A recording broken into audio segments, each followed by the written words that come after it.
Russia అధ్యక్షుడు Vladimir Putin 2 రోజుల పర్యటన నిమిత్తం భారత్కు విచ్చేశారు. ఎయిర్పోర్ట్లో ప్రధానమంత్రి నరేంద్ర మోదీ ఆయనకి ఘన స్వాగతం పలికారు. అయితే పుతిన్ సెక్యూరిటీ గురించి కొన్ని ఇంట్రెస్టింగ్ విషయాలు ఇప్పుడు బయటకు వస్తూ ఉన్నాయి.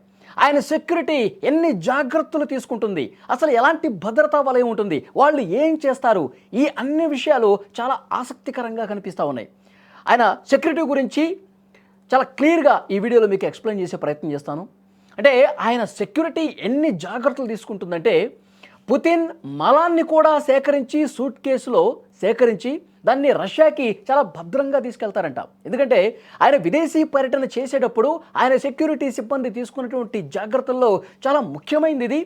ఆయన విసర్జించినటువంటి మలాన్ని కూడా సూట్ కేసులో సేకరించి తీసుకెళ్తారు. ఎందుకు అంటే విదేశీ నిఘా సంస్థలు ఏవి కూడా పుతిన్కి సంబంధించినటువంటి ఎలాంటి సమస్యలు కూడా బయట ప్రపంచానికి తెలియకూడదు.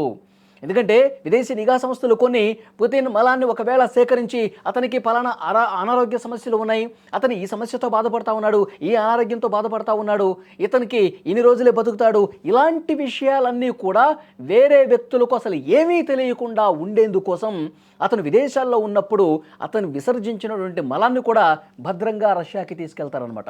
సో ఆ భద్రతా సిబ్బంది ఎంత క్లియర్గా ఉంటారనేది, ఆ భద్రతా సిబ్బంది అణువణువు ప్రతి క్షణం అతన్ని కనిపెట్టుకొని ఉంటారు అనటానికి ఇంతకంటే రుజువు ఇంకోటి ఏమీ అవసరం లేదు. అతను బాత్రూమ్కి వెళ్ళినా, లేదంటే అతను ఏదైనా గార్డెన్లోకి వెళ్ళినా, లేదంటే ఇంకేదన్నా పర్సనల్ మీట్ ఉన్నా కానీ బాడీగార్డులు ఎప్పటికప్పుడు ఆయన చుట్టూనే ఉంటారు, అనుక్షణం కనిపెడుతూనే ఉంటారు.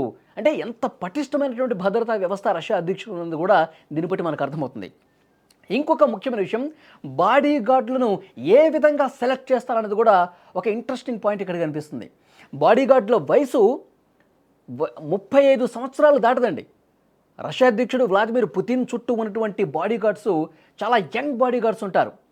వాళ్ళ బరువు కూడా 75 నుంచి 90 కిలోల మధ్యనే ఉంటారు. వాళ్ళ హైట్ కూడా 5.8 నుంచి 6.2 అడుగులే ఎత్తు ఉంటారు. సో ఇట్లా క్లియర్గా వాళ్ళని సెలెక్ట్ చేసుకుంటారనమాట. వాళ్ళని సెలెక్ట్ చేసుకున్న తర్వాత వాళ్ళని కఠోరమైనటువంటి సాధన ఉంటుంది, వాళ్ళకి కఠోరమైనటువంటి శిక్షణ ఇస్తారు బాడీగార్డులకు సంబంధించి. ఎందుకంటే ఎలాంటి ప్రతికూల పరిస్థితులు ఏర్పడినా సరే దాన్ని చాలా చాకచక్యంగా సమన్వయంతో ప్రతిఘటించేటువంటి young and dynamic bodyguards Russia అధ్యక్షుడు పుతిన్కి ఉంటారు. ఇంకొక ముఖ్యమైనటువంటి విషయం ఏంటంటే బాడీగార్డుల విషయంలో, ఈ బాడీగార్డ్కి 35 సంవత్సరాలు వస్తే రిటైర్మెంట్ ఇచ్చేస్తారు. అంటే 35 సంవత్సరాల లోపే ఉంటారు bodyguards. Young and powerful bodyguards పుతిన్కి ఉంటారన్నది దీన్ని బట్టి మనకు అర్థమవుతుంది. ఇక సెక్యూరిటీ విషయంలో ఇంకా కొన్ని ముఖ్యమైనటువంటి జాగ్రత్తలు వీళ్ళు తీసుకుంటారు. బాడీ డబుల్స్ వినియోగం, ఇది మనం చాలా సందర్భాల్లో వినే ఉన్నాం. పుతిన్ కూడా బాడీ డబుల్స్ని వాడతారు. 3 పుతిన్ని మెయింటైన్ చేస్తున్నట్టుగా ఒక ప్రచారం అయితే చాలా బలంగా జరుగుతుంది. ఎందుకంటే విదేశాల్లో పర్యటన చేసేటప్పుడు ఏదైనా అనుమానం ఉన్నా, పుతిన్కి ఏదైనా ముప్పు పరిణమించే అవకాశం ఉంది ఈ దేశంలో పర్యటించినప్పుడు, లేదంటే ఈ ప్లేస్లో పర్యటించేటప్పుడు అతను భద్రతకి ఏదన్నా 1% డౌట్ ఉన్నా సరే, 1% అనుమానం ఉన్నా సరే అక్కడ ఒరిజినల్ పుతిన్ రాడు. అతని బాడీ డబుల్ ఉంటుంది. 3 వ్యక్తుల్ని రెడీగా పెడతారు, సేమ్ పుతిన్ లాగే ఉంటారన్నమాట. మనం ఏ దేశంలో అన్నా పుతిన్ పర్యటించినప్పుడు అతను ఒరిజినల్ పుతినా కాదా అని చెప్పి 1-2 సార్లు చెక్ చేసి అనుమానం పడాల్సిన పరిస్థితి ఉంటుంది. కానీ ఎవరూ కూడా కనిపెట్టలేరు. పుతిన్ లాగా ఉండే వాళ్ళని సెలెక్ట్ చేస్తారు. సెలెక్ట్ చేసిన తర్వాత వాళ్ళు సేమ్ హైట్ సేమ్ వెయిట్ ఉండే విధంగా చెక్ చేసుకుంటారు. 90% పుతిన్ పోలిక ఉన్న వాళ్ళని సెలెక్ట్ చేసుకుని ప్లాస్టిక్ సర్జరీ చేస్తారంట.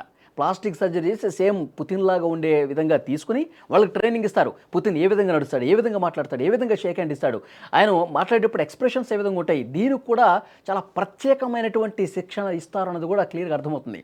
ప్రతికూలమైనటువంటి పరిస్థితులు ఎదురైనప్పుడు నిజంగా అక్కడ అనుమానం ఉంది, అక్కడ పుతిన్ వెళ్ళటం కరెక్ట్ కాదు అని అనిపిస్తే కనుక ఈ బాడీ డబుల్ని ప్రవేశపెడతారన్నట్టుగా తెలుస్తోంది. ఇప్పుడు భారత్కి వచ్చింది మాత్రం 100% ఒరిజినల్ పుతినే అనేది అందరికీ తెలుసు. ఎందుకంటే భారత్ మిత్రదేశం, చాలా మంచి ఫ్రెండ్షిప్ ఉంది భారత్కి రష్యాకి, కొన్ని దశాబ్దాల ఫ్రెండ్షిప్ ఉంది. ముఖ్యంగా మోదీకి పుతిన్ కూడా చాలా అద్భుతమైనటువంటి స్నేహబంధం ఉంది. కాబట్టి అట్లా ఫేక్ పుతిన్ రాడనేది కూడా చాలా క్లియర్గా అర్థమవుతుంది. ఒరిజినల్ పుతినే మన దేశానికి వచ్చాడనేది కూడా చాలా స్పష్టంగా మనం చెప్పొచ్చు. అయితే సెక్యూరిటీకి సంబంధించి ఇంకొక ముఖ్యమైనటువంటి విషయం పుతిన్కి సంబంధించి, అతను ఎక్కడికి వెళ్ళినా సరే ఒక ప్రత్యేకమైనటువంటి ప్రయోగశాల ఉంటుంది. ప్రత్యేకమైన ప్రయోగశాల అంటే అతను ఏమి తింటాడు, అతను ఎక్కడ కూర్చుంటాడు, అతనికి ఒక హోటల్ ఇచ్చారు. ఐటీసీ మౌర్య హోటల్ ఢిల్లీలో అలాట్ చేశారు. దాన్ని ఒక నెల రోజుల ముందే రష్యాకు సంబంధించిన భద్రతా సిబ్బంది కావచ్చు, రష్యాకి సంబంధించి అతనికి రష్యాలో ఉన్నప్పుడు ఎవరైతే వండి పెడతారో, ఎవరు ఏమేమి తింటారో, ఎలాంటి స్పెషల్స్ ఉంటాయో ఆ చెఫ్లే వస్తారండి. ఒక నెల రోజుల ముందొచ్చి ఆ హోటల్ మొత్తాన్ని కూడా తనిఖీ చేసి తమ ఆధీనంలో తీసుకొని అక్కడ క్లీన్ అండ్ గ్రీన్ ప్రాసెస్ మొత్తం కూడా వాళ్ళ హ్యాండ్ ఓవర్లో ఉంటుంది. నెల రోజుల ముందు నుంచి అక్కడ మొత్తం కూడా అధునాతన టెక్నాలజీతో కూడినటువంటి పరికరాలతో ఆ హోటల్ మొత్తం కూడా బస చేసే ప్రదేశం మొత్తం కూడా ప్రతి రూము, ప్రతి సూటు మొత్తం కూడా క్షుణ్ణంగా తనిఖీలు చేసి తమ ఆధీనంలోకి తీసుకుని చేస్తారు. అంటే ఎంత పకడ్బందీగా, ఎంత ప్రణాళికాబద్ధంగా, అంటే పుతిన్కి 1% కూడా 1% కూడా ఏమీ కాకూడదు, అసలు ఏ విషయంలో కూడా అతనికి లోటు రాకూడదు. మన దేశానికి వచ్చినప్పుడు మన భద్రత ఎలాగో పుతిన్కి ఉంటుంది, మన దేశం నుంచి భద్రత ఇస్తాం. కానీ వాళ్ళు తీసుకున్నటువంటి భద్రత చర్యలు, వాళ్ళు తీసుకున్నటువంటి రక్షణ చర్యలు చాలా బాగా ఉంటాయి, చాలా నిశితంగా పరిశీలిస్తారన్నది కూడా దీన్ని బట్టి అర్థమవుతుంది. సో అంటే పుతిన్ విదేశీ పర్యటన ఇంత పకడ్బందీగా ఉంటుంది. ఇంక చాలామందికి చాలా విషయాలు తెలియవు. కానీ పుతిన్ బాడీ గార్డులు, పుతిన్ ఉన్నటువంటి సెక్యూరిటీ సిబ్బంది అతను విసర్జించిన మలాన్ని కూడా సూట్ కేసులో భద్రపరిచి తీసుకెళ్తారంటే ఎంత ఒక ప్లానింగ్తో, ఎంత కఠినమైనటువంటి వాళ్ళు భద్రత కల్పిస్తారన్నది కూడా దీన్ని బట్టి అర్థమవుతుంది. వాళ్ళ అధ్యక్షుడికి అంత సెక్యూరిటీ కల్పిస్తారన్నమాట. సో సెక్యూరిటీకి సంబంధించి ప్రస్తుతం ఇదే చర్చ జరుగుతుంది. మీరు విజువల్స్లో కూడా చూడొచ్చు. ఎయిర్పోర్ట్లో దిగిన తర్వాత ప్రధానమంత్రి మోదీ యాక్చువల్గా వేరే వాళ్ళు వచ్చినప్పుడు మోదీ రారు అక్కడికి, అక్కడ సంబంధిత మంత్రులు, అధికారులు వెళ్తారు. కానీ అది ప్రోటోకాల్. కానీ ఆ ప్రోటోకాల్ను కూడా పక్కన పెట్టి పుతిన్తో ఉన్నటువంటి స్నేహం రీత్యా, రష్యాతో మనకున్నటువంటి బంధం రీత్యా నేరుగా మోదీ గారే అక్కడికి వెళ్ళి రష్యా అధ్యక్షుడు వ్లాదిమిర్ పుతిన్కి గ్రాండ్గా వెల్కమ్ చెప్పి ఒకే కారులో రాష్ట్రపతి భవన్కి వెళ్ళారంటే మోదీ పుతిన్కి ఇచ్చేటువంటి ప్రాధాన్యత ఏంటో అర్థమవుతుంది. ఇంకొక ముఖ్యమైన విషయం సెక్యూరిటీ గురించి, పుతిన్కి దరిదాపుల్లోకి రావాలంటే కూడా ఎవరైనా పెద్ద నాయకుడు ఎవరైనా సరే పుతిన్కి అత్యంత చేరువగా వస్తే అడ్డుకుంటారు. వెంటనే మీకు ఇంతవరకే పర్మిషన్ ఉంది, ఇంత దూరం వరకే పర్మిషన్ ఉంది, మీకు ఇంకొక అడుగు ముందు వేయడానికి అవకాశం లేదని కూడా బాడీగార్డులో కరాఖండికి చెప్తారు. వాళ్ళకి అధికారం ఉంది.